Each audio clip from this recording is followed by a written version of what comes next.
Hi everyone, I'm Glenn Flaherty and this is Board Games and Bourbon, and today we're going to talk about a print and play game called A4 Quest, written like 200 times on this piece of paper. And what do you do in this game?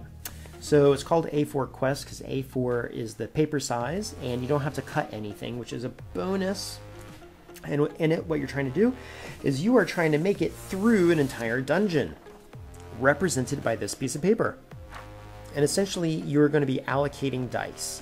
And each of these boxes, or some are big boxes, some are boxes with subdivisions, you're going to choose one of the items to allocate a die to, okay?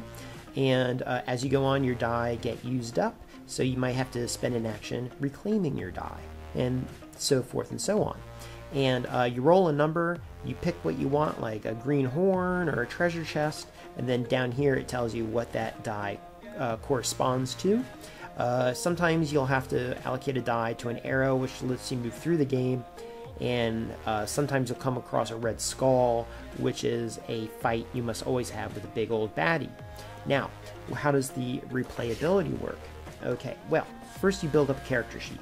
So in your character sheet, like this knight here, you have some fighting power. You'll notice some of this is grayed out. That's the stuff you don't start with. But on the knight, you start with a little bit of fighting power, a little bit of defense, which is when you're fighting an enemy. You need enough defense not to get injured, and enough striking power to overcome your enemy. We have hearts, which are your life stream, you don't want to die. You have stakes, which essentially let you reclaim die and roll them again. You also have crystals. If you allocate a die for a crystal, you get these super duper bonuses when you complete the whole row. This whole row, you complete the whole row, you get those bonuses. Over here are stars. You get stars, you get another little bonus. Now, as you're moving through the game, all these different stats are really going to play out in different ways. Mainly what you're trying to do is you're trying to set yourself up to fight these bad guys. The bad guys have three elements to it. One, you don't even know if you have a bad guy or not, because what happens is you're going to have a bad guy and you're going to have to roll your die. If you roll 1 through 3, a bad guy doesn't come out. You roll anything else, a bad guy does come out. Now you'll notice, like here for example, this bad guy is a +3 modifier. So if you roll 6, you have to add 3. So you're at a level 9 bad guy, the worst. And these are your base stats for that enemy. You then have to roll your die again, and then you add it to your enemy. Should you survive this, you get the reward over here, okay? That's your bad guy. If you are in a box and let's say you roll for a green, and let's say you have a 5. You roll a 5, that gives you 2 stakes, that means you reclaim your die twice. Essentially like a rest action, that kind of deal. If you're on a treasure chest, this is interesting, this says whatever you roll +3, so the treasure chest actually gets better.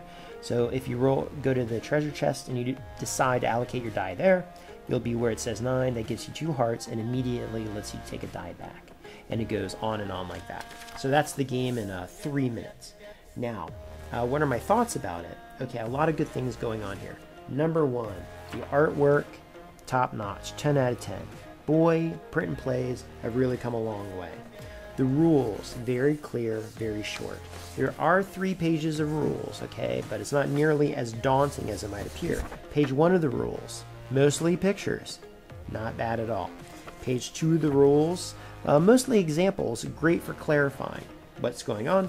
Page 3, a mix of pictures and clarifications, very, very easy.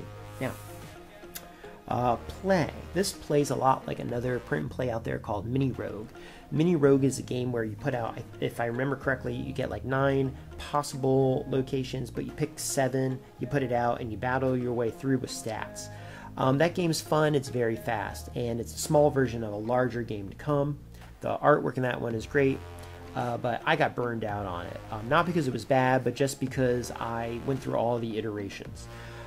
This one is a little bit more involved because you have the 3 elements of finding a bad guy, because you have all of your stats you're debating what to do with. The decisions are a little bit longer, it's a little bit more engrossing, and it's a little bit less forgiving too, because you might say in this game like, oh, I'm gonna get a bunch of hearts so I can just survive and make it to the end. Well, you're out of die, so you need your rest actions. If you run out of rest actions, you can't even claim your die. You're dead halfway through the game anyway. So there's lots of balancing and a lot of dealing with wherever you are. You really can't head into this game with a preconception of a strategy. Okay, so with all that going in, there is replayability here. I would say it plays in 5 to 10 minutes. I'd say. Let's see. Does it suggest how long it plays? Not that I see. Okay, but this here is by, what's the name of the company? Thirstroy Games, okay? Game's really cool. The price is right. I would definitely check this out, okay? So one of the winter print and plays coming out recently that looks great. No prep work, just print and play. You are going to need dice and some tokens and a meeple to track your location, but that's it. You probably have that around anyway. A4 Quest. Good stuff, man. Keep up the great work. I can see this game being like a big old book of stuff. Like, I can almost see it being on like a playthrough cards or something where you download all the adventures and there's a growing story as you push through, you know. But anyway, good stuff. Okay, gang, thanks again. I'll talk to you soon. Have a great day. Bye.